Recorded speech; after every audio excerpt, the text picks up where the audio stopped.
to get into the economy as a starting point and its relationship to the rise of neo-fascism on the right and the impact of Reaganism. Some of this stuff is stuff that I've ranted about before, but this is reaching a crisis point right now here in the United States. I mean, if you think things are bad now in America, just wait until people start kicking in people's doors for food. There's already an epidemic of food shoplifting. There's an epidemic of stealing, packages from people's houses. Last week, we had a homeless person going through our garbage looking for cans. It's happening all over the country.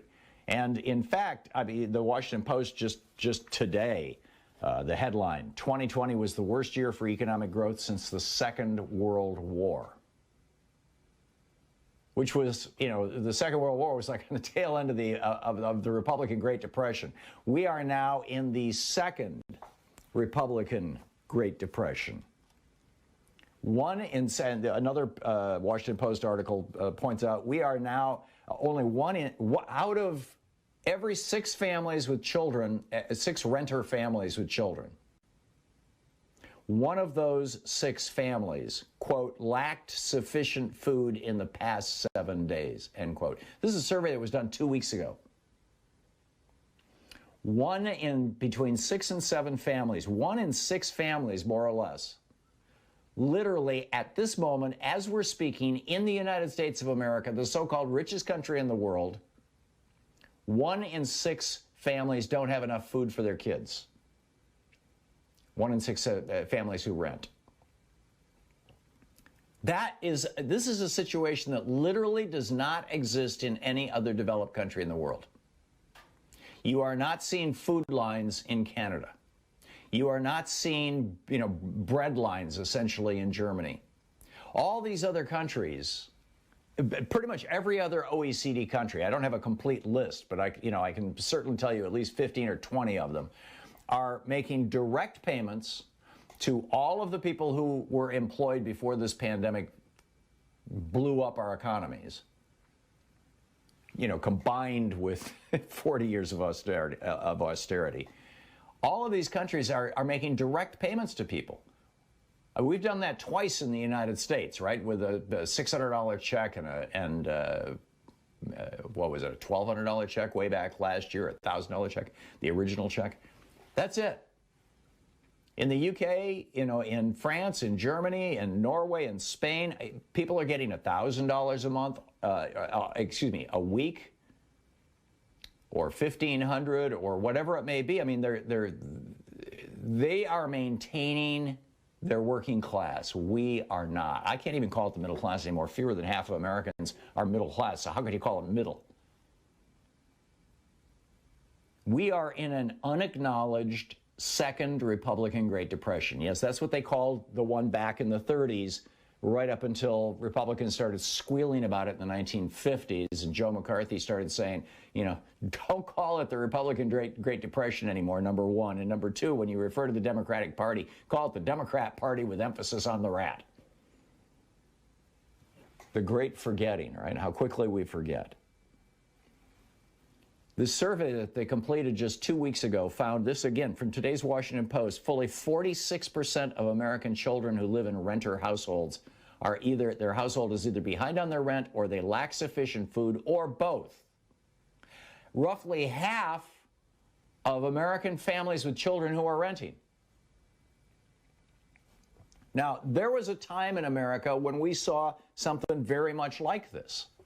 I remember growing up in the 1950s. My mom telling me about, who was born in the 1920s. Both my parents were born in the 1920s. I think mom was born in 26 and dad was in 29. And I remember her telling me or showing me how to get the last little bit of toothpaste out of a toothpaste tube by, you roll it all up all the way down to the end and then you put it in the door. You open a door and you stick it in that crack, where the hinge is, and then you use the leverage of the door to squeeze the last bit of toothpaste out. And she told me stories about how when she was going to Michigan State University and living in the dormitory, or actually I think she lived in a sorority house. Actually I'm not sure now that I think about it, because, she was broke. Although maybe then it was cheaper. I don't know. She put herself through college working summers as a lifeguard in Charlevoix, Michigan. But in any case, to get the last of the two, she taught me how to use just 2 little squares of toilet paper to be frugal, right? This was my parents' thing. My dad, once he got a job, when I was around 7 years old, he got a job in a tool and die shop where he worked for almost 50 years after that. And he constantly was impressing on me the importance of getting a good job and a good union job and keeping it. I largely ignored that advice and went off to be an entrepreneur, which my dad encouraged, by the way. But still, I've told the story many times on the air, in 1956, and, when I was 5 years old, going to the cheese store with my dad, my mom, and my brothers, the surplus food store from the U.S. Department of Agriculture, where we'd get, the bricks of American cheese and a 10-pound box of powdered milk and a 25-pound bag of macaroni. But what was going on back then in the 1950s that I remember, and in the 1930s that my parents told me about, was that nobody was in the media saying government can't help us. There was nobody out there saying, the 9 most dangerous or scary words in the English language are, I'm from the government, I'm here to help. Nobody was talking like that. Because Franklin Roosevelt had proven to America that government could work. Well, now we've had 40 years of this sales pitch from the Republican Party and the Reaganistas that government, in fact, can't work. And surprise, surprise, they broke it, right? They've broken our government. And you've got all these people who are saying, well, government doesn't work. Why should I, so let's just overthrow the damn thing. Or let's fill it with crackpots. Or let's put in charge of every government agency some lobbyist for some industry. This was Trump's response. It was also George W. Bush's response. And of course, it's what Ronald Reagan did. And I'm telling you, if we can't prove the government works, and by we, I'm talking about the Democratic Party, because there's not a single Republican on board with this. If Joe Biden and the Democrats in Congress can't prove the government can work, can help you and me, can help the people who are unemployed, can help the 1 in 6 renting families who literally cannot feed their children right now as we speak, who can't stop this epidemic of homelessness.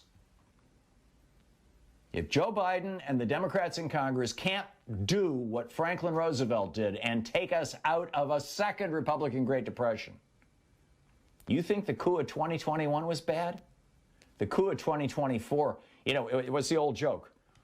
What do you call a failed coup? A rehearsal. And that's where we're at. These guys are viewing, they viewed Michigan as a rehearsal for January 6th. And now they're talking about January 6th as a rehearsal. Well, they got this new conspiracy theory that on March 4th, Donald Trump is going to be sworn in as the real president of the United States. I mean, this is the crackpot stuff. But although it's got millions of followers. But, just setting aside the crazy stuff, if the Republicans succeed, if Mitch McConnell succeeds in preventing government from helping average Americans, like they have been blocking now for literally 40 friggin' years, if he succeeds, if the Republicans succeed in this, if Rand Paul succeeds in this, then the next coup is going to be a hell of a lot worse.